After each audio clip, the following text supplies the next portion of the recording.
Hello everyone, welcome back and thank you for your support. आज के lecture में हम पढ़ेंगे एरे। तो चलिए स्टार्ट करते हैं आज का टॉपिक। आज का टॉपिक है एरे। एरे के कॉन्सेप्ट को समझने के पहले हम एक बार फिर से डेटा टाइप के कॉन्सेप्ट को समझ लेते हैं।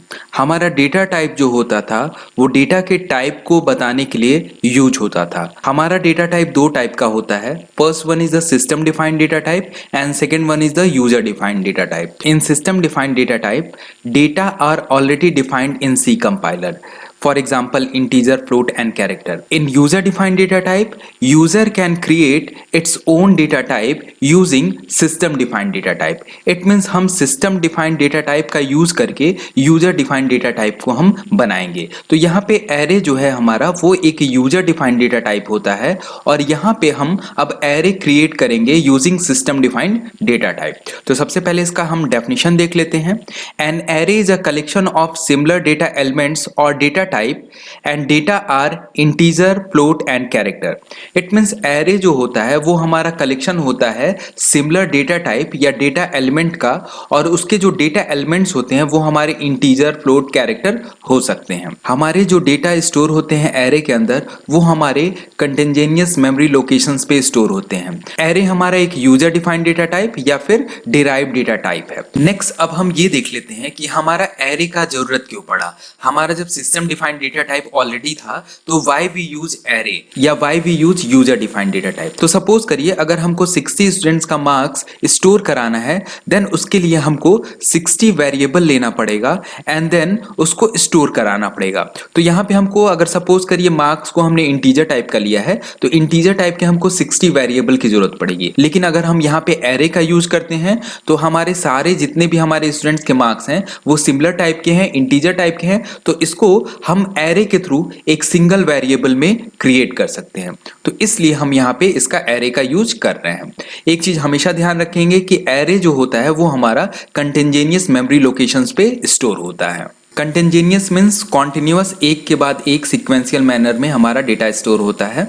इसको अभी हम नेक्स्ट जैसे ही initialization and declaration of array बताएंगे वहां पे इसका कॉन्सेप्ट क्लियर कर देंगे। अगर एरे के थ्रू हमने डेटा को स्टोर किया है तो यहाँ पे हम जो भी हमारे डेटा के एलिमेंट हैं उसको हम इजीली एक्सेस कर सकते हैं और इसके लिए हमको बहुत ही थोड़े लाइंस लिखने होंगे। नेक्स्ट है हमारा प्रॉपर्टीज ऑफ एरे। तो यहाँ पे देखिए हमारे कुछ प्रॉपर्टी हैं, इसको हम बता दें। सबसे पहला हमारा प्रॉपर्टी है each element of an array is of same data type and carries the same size. अभी हमने बताया कि array is a collection of similar data elements. It means जो भी हमारे एरे के एलिमेंट होंगे वो सिमिलर टाइप के होंगे। सपोज करिए अगर एरे हमारा इंटीजर का है तो सारी वैल्यू इंटीजर होगी और अगर फ्लोट का है तो सारी वैल्यू फ्लोट होगी। और दूसरी चीज, इसकी साइज हमेशा सेम होनी चाहिए। जैसे कि हमने देखिए इंटीजर हमने अगर ले रखा है, इंटीजर टाइप का एक एरे बना रखा है तो इसकी साइज हमारी 2 बाइट होगी। अगर फ्लोट टाइप का ले रखा होता तो हमारी 4 बाइट स्पेस वो ऑक्युपाई करता। सेकेंड है हमारा element of the array are stored at continuous memory location where the first element is store at the smallest memory location. तो अभी हमने इसको डिस्कस किया था। हमारा जो एरे का एलिमेंट होता है वो कंटिन्यूअस मेमोरी लोकेशन पे स्टोर होता है। इट मींस सीक्वेंशियल मैनर में स्टोर होता है और जो सबसे पहला एलिमेंट होता है वो हमारा स्मॉलेस्ट मेमोरी लोकेशन होता है। एरे के एलिमेंट्स को हम रैंडमली भी एक्सेस कर सकते हैं, लेकिन उसके लिए हमको उसका पहले एड्रेस कैलकुलेट करना पड़ेगा। सपोज करिए अगर कोई एलिमेंट हमारा 3rd नंबर पे है तो सबसे पहले हम उसका बेस एड्रेस और साइज ऑफ डेटा एलिमेंट जो है उसको यूज करके उसका एड्रेस फाइंड आउट करेंगे एंड देन उस एलिमेंट को हम एक्सेस कर सकते हैं। नेक्स्ट हमारा टॉपिक है एडवांटेज ऑफ सी एरे। तो हमारा यहाँ पे एरे का बहुत ज़्यादा एडवांटेज है, इसलिए हम एरे का यूज करते हैं। पहला इसका एडवांटेज है code optimisation. Code optimisation it means less code to access the data. Second one is the easy of traversing. तो यहाँ पे जब भी हम एरे एलिमेंट को एक्सेस करेंगे तो हम एक लूप का यूज करेंगे और उसके थ्रू एरे के सारे एलिमेंट को हम इजिली रिट्रीव कर सकते हैं। तो by using the for loop we can retrieve the element of an array easily. अभी हम प्रोग्राम के थ्रू इसको समझेंगे। Third one is easy of sorting. हम फॉर लूप के थ्रू एलिमेंट को एक्सेस कर सकते हैं, वैसे अगर एलिमेंट्स को हमको शॉर्ट करना हुआ तो हम बहुत थोड़े लाइंस का कोड लिखेंगे और उसकी शॉर्टिंग हमारी हो जाएगी। Fourth one is random access. We can also access any element randomly using the array. It means यहाँ पे हम base address and size of element का यूज करके हम एड्रेस कैलकुलेट करके इजिली किसी भी एलिमेंट को रैंडमली एक्सेस कर सकते हैं। नेक्स्ट टॉपिक है डिसएडवांटेज ऑफ सी एरे। तो इसका एक ही डिसएडवांटेज है, इसकी साइज फिक्स रहती है। सपोज करिए अगर हमने डिक्लेयर कर लिया 100 साइज का एक एरे और हमको प्रोग्राम के अंदर इसकी साइज को अब इंक्रीज करना है, इट मींस 200 साइज करना है, देन यहाँ पे हमारी साइज फिक्स है, इसको हम डायनेमिकली ग्रो नहीं कर सकते हैं या फिर सिंक नहीं कर सकते हैं। तो फिक्स साइज एरे का एक डिसएडवांटेज है। नेक्स्ट हम आगे पढ़ेंगे कि डायनेमिक मेमोरी एलोकेशन का यूज करके हम मेमोरी की साइज को घटा या बढ़ा सकते हैं, तो उसको हम लिंक लिस्ट के थ्रू इंप्लीमेंट करेंगे। ये हम नेक्स्ट के लेक्चर्स में पढ़ेंगे। अगला टॉपिक है डिक्लेरेशन ऑफ सी एरे। अब हमको ये देखना है कि जैसे हम इसके पहले वेरिएबल को डिक्लेयर करते थे वैसे ही हम एरे को भी डिक्लेयर करेंगे। तो इसको कैसे डिक्लेयर करना है ये अब हम देख लेते हैं। तो हमारा यहाँ पे सिंटैक्स हमने लिखा है, सबसे पहले हम लिखेंगे डेटा टाइप, देन उसके बाद लिखेंगे एरे का नेम और उसके बाद ब्रैकेट के अंदर हम लिखेंगे साइज और सेमीकोलन लगा देंगे। फॉर एग्जांपल सपोज करिए इंटीजर टाइप का यहाँ पे एक हमने एरे क्रिएट किया हुआ है और इसका नेम हमने मार्क्स रखा हुआ है और इसकी साइज 5 है। तो देखिए डेटा टाइप हमारा इंटीजर हो गया, एरे का नेम हमारा मार्क्स हो गया और ब्रैकेट के अंदर हमने साइज दे रखा है 5। इट मीन्स इसके अंदर हमारे 5 एलिमेंट्स हैं। इट मींस हमारा डेटा टाइप हो गया इंटीजर, नेम हो गया एरे का मार्क्स और साइज इसकी यहाँ पे 5 है। तो यहाँ पे हमने एरे का डिक्लेरेशन किया हुआ है। इस तरीके से सपोज करिए अगर आपको फ्लोट टाइप का कोई एरे डिक्लेयर करना होता तो आप यहाँ पे फ्लोट लिख देते, अगर साइज इसकी 20 करने होती तो यहाँ पे आप 20 लिख देते। तो जितनी यहाँ पे साइज होगी उतने ही हमारे मार्क्स यहाँ पे इंटर हो सकते। नेक्स्ट हमारा टॉपिक है इनिशियलाइजेशन ऑफ सी एरे। जैसे इसके पहले अगर हम वेरिएबल में कोई वैल्यू इनिशियलाइज करना चाहते थे तो a = 2 लिख करके हम 2 की वैल्यू को a में इनिशियलाइज कर देते थे। वैसे ही अगर हमको एरे के अंदर वैल्यू को इनिशियलाइज करना है तो यहाँ पे हम इजीली कर सकते हैं।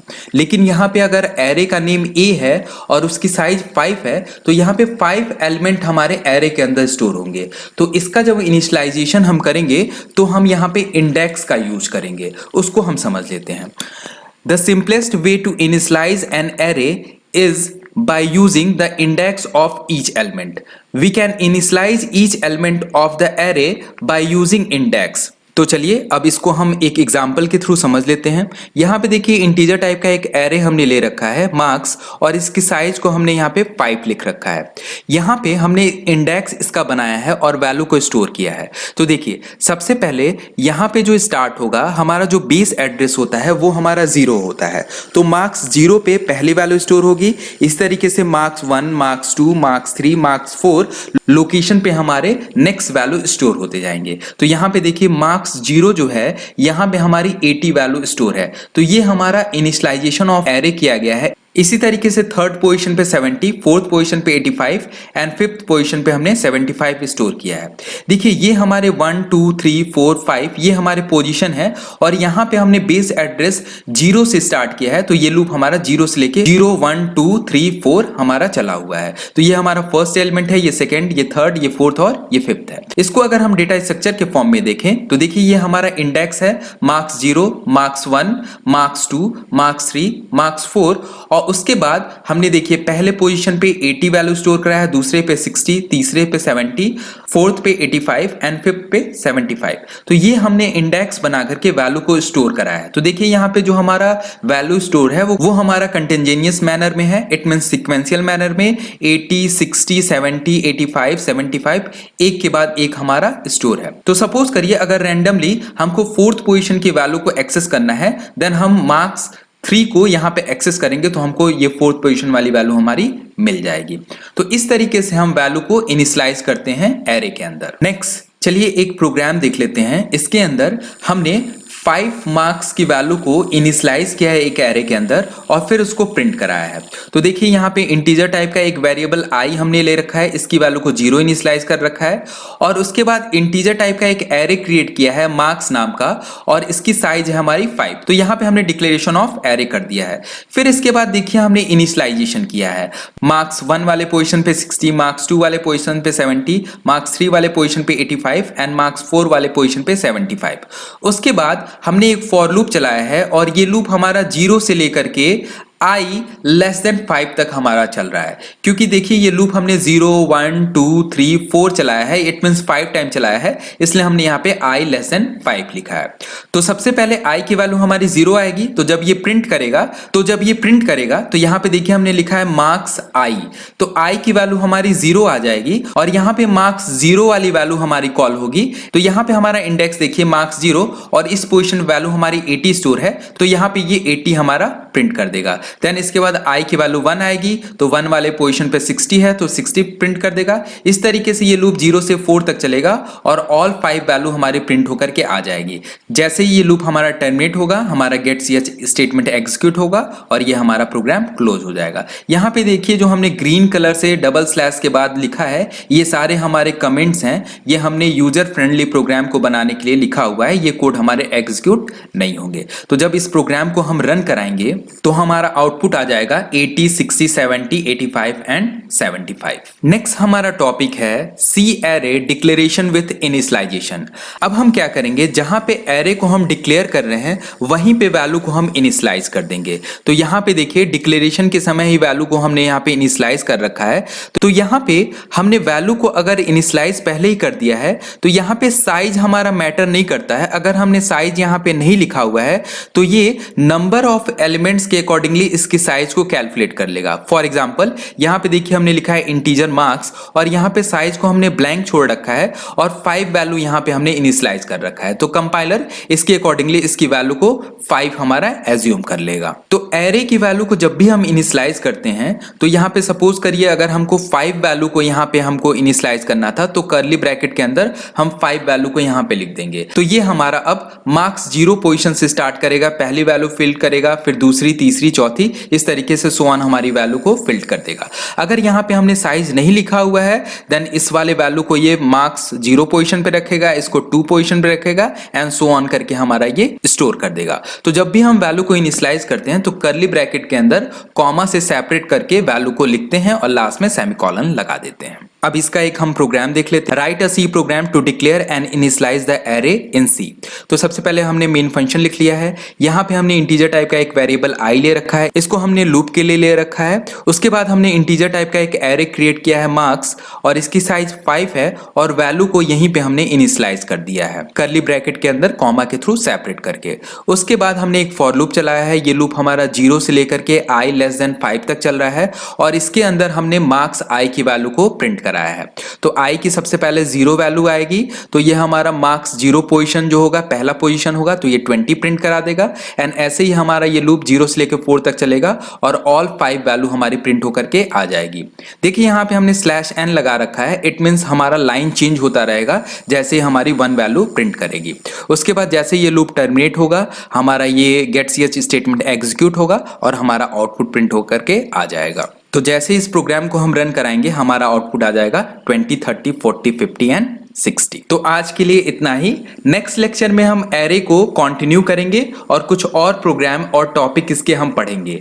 तो अब तक अगर आपने मेरा चैनल सब्सक्राइब नहीं किया है then please subscribe it and बगल में बने हुए बेल आइकन को भी जरूर प्रेस कर दीजिएगा, जिससे जैसे ही हम नेक्स्ट वीडियो डालेंगे आपको नोटिफिकेशन मिल जाएगा। तो मिलते हैं नेक्स्ट वीडियो में। Thank you.